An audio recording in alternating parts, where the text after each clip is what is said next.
مودودی صاحب سے پہلے اگر آپ ہندوستان میں دیکھیں تو یہ لوگ جو لوگ دعوت دیتے ہیں نا، اقامت دین کا جو لفظ ہے اور اس کے تحت جو دعوت دی جاتی ہے، اس کی شروعات وہ سید احمد سرہندی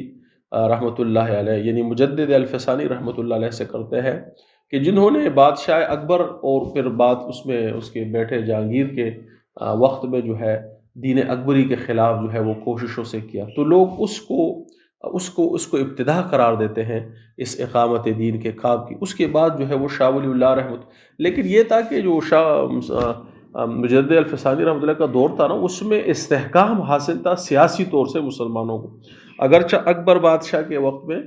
دین الہی کے ذریعے سے مسلمانوں کے عقائد کو انتہائی نقصان پہنچایا گیا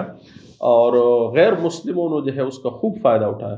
لیکن سیاسی طور سے اکبر کی حکومت بہت مستحکم، اور بلکہ اس کو اکبر اعظم بلایا جاتا ہے، اس کی ایک انتہائی مستحکم اور طاقتور حکومت